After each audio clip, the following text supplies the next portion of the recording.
Praise the Lord. जय मसीह की सभी को। Season's greetings to all of you. आप सभी को सीजन्स ग्रीटिंग्स हमारी तरफ से। This month, as we celebrate Christmas, और ये महीना जो है हम जैसे क्रिसमस को हम मना रहे हैं, we've named it the month of joy. और हमने इस महीने को आनंद का महीना बोल के बुलाया है। Let's look at a verse in John chapter 15. आइए हम एक वचन को देखते हैं यूहन्ना 15 अध्याय में। Verse 11, the second part of the verse says that your joy may be full. और जो 11 वचन है उसका जो दूसरा भाग है वो कहता है और तुम्हारा आनंद पूरा हो जाए। And so we are calling it the month of joy. और हम इसीलिए इस महीने को आनंद का महीना बोल के बुला रहे हैं। Now, in this verse, Jesus says, I've said all these things to you so that your joy would be full. और इस वचन में यीशु मसीह ये कहते हैं कि मैंने तुम्हें सारी बातें बता दी है ताकि तुम्हारी जो आनंद है वो आनंद पूरा हो जाए। And the way that your joy would be full is when my joy remains in you.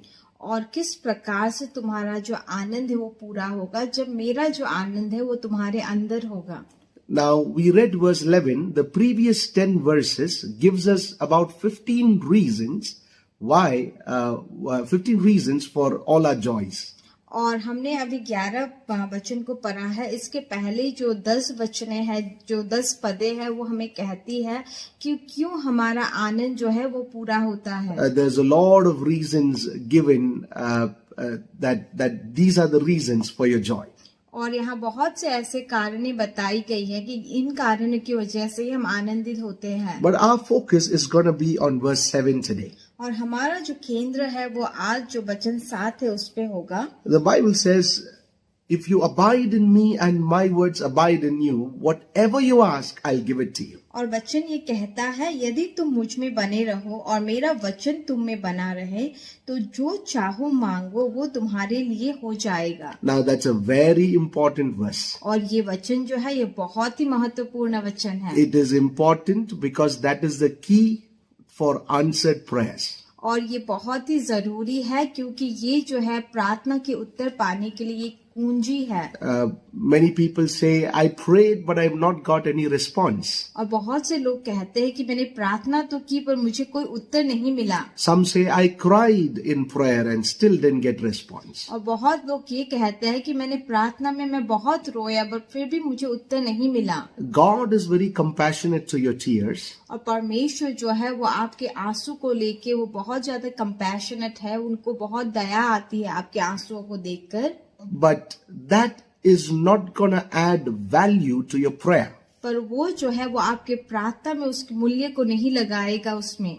What brings power into prayer is God's word remaining in you. और प्रार्थना में क्या बात जो है वो सामर्थ लेके आता है वो परमेश्वर का वचन जो आपके अंदर जब रहता है तो। If you really want to know a person who is mature in Christ, just listen to their prayer. अगर आप जानना चाहते हैं कि कोई व्यक्ति जो है वो परमेश्वर में परिपक्व हो गया है तो बस उनके प्रार्थना को आप सुनिए। And many people you would notice that their prayer itself is very selfish, it's very baby-like. और बहुत से लोगों का प्रार्थना जब आप सुनोगे तो उनका प्रार्थना ही जो है वो बहुत स्वार्थ से भरा है और वो एक बच्चे की तरह प्रार्थना है।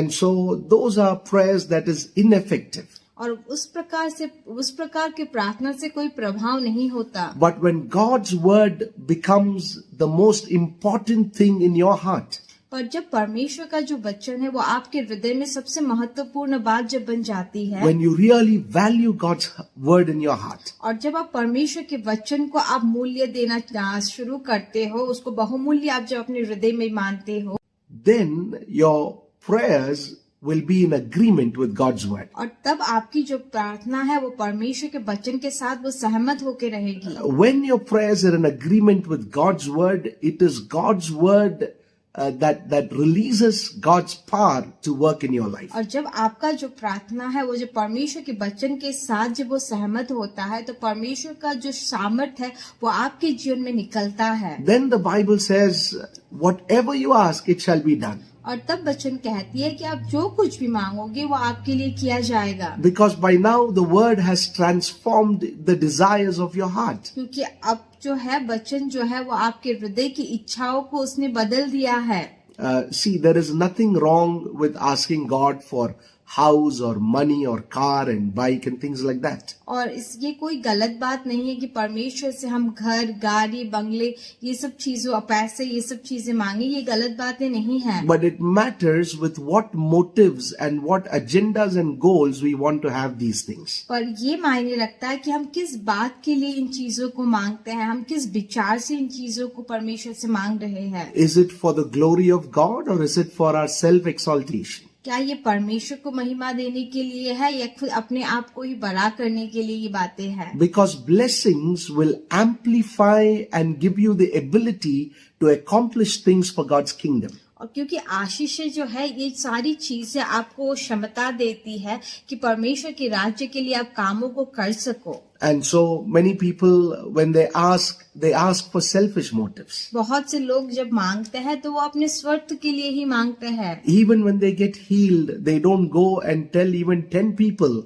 as to what the Lord has done for them. और जब परमेश्वर उनको चंगा करते हैं तो वो जाके 10 लोगों को भी यही नहीं बताते कि परमेश्वर ने उनके लिए क्या किया है। They don't even come back to God to say thank you, Jesus. और वो परमेश्वर के पास भी वापस नहीं आते हैं परमेश्वर को धन्यवाद देने के लिए, यीशु मसीह को धन्यवाद देने के लिए। But the Bible says, लेकिन वचन कहती है when God's word remain in you, जब परमेश्वर का जो वचन है वो आपके अंदर रहेगा, you can ask whatever you want and it will be done. आप जो कुछ भी आपको चाहिए आप उसे मांग सकते हैं और अब वो आपके लिए किया जाएगा। Because by now your heart is transformed. क्योंकि अभी आपका जो हृदय है वो बदल गया है। You want to live for the glory of God. और आप परमेश्वर के महिमा के लिए अब जीना चाहते हो। And your joys are joys of eternal things. और आपका जो आनंद है वो अनंत की चीजों को लेकर आनंद है। Even though you may have a very big, good house, और आपका घर बहुत बड़ा एक घर हो सकता है, but still your admiration will be about that golden house in heaven. पर आपका जो हृदय का जो आनंद होगा वो स्वर्ग में जो आपके लिए जो सोने से बना हुआ घर है उसके लिए आप आनंदित रहेंगे। When you see the greatness of heaven, no matter how great the things of the earth are, you will lose admiration for it. और जब आप स्वर्ग की जो महानता है उसे आप देखोगे तो इस दुनिया में चाहे जितनी भी महान चीजें क्यों ना हो आप उसमें इतनी दिलचस्पी नहीं रखोगे। Your heart will desire for the things above. और आपका जो हृदय है वो ऊपर की चीजों को लेकर वो इच्छा करेगा। So when you have big things in this world, उसीलिए जब इस दुनिया में आपके पास बड़ी चीजें हैं, you would want to use it, but you would never want that to control you. आप उसे इस्तेमाल तो करना चाहोगे पर आप ये कभी नहीं चाहोगे कि वो आपके ऊपर कंट्रोल करे। And so I believe this month would truly be a month of joy in your life. और मैं ये आशा करता हूँ, विश्वास करता हूँ कि ये जो महीना है ये आपके लिए सच में एक आनंद का महीना बना रहे। Why?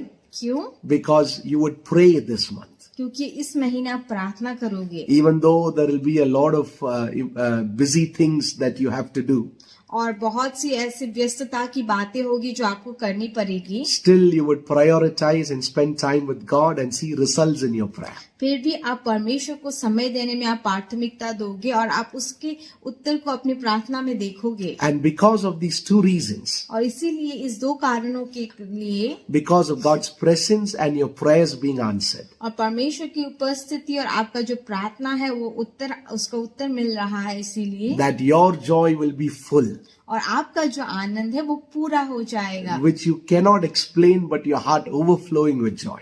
जो आप व्याख्या तो नहीं कर पाओगे पर आपका जो हृदय है वो आनंद से भरा रहेगा। May this month fill your heart with the true joy called Jesus. और ये जो महीना है ये आपके हृदय को जो सच्चा जो आनंद है जो है यीशु मसीह उससे भरा रहे। God bless you. परमेश्वर आपको आशीष दे।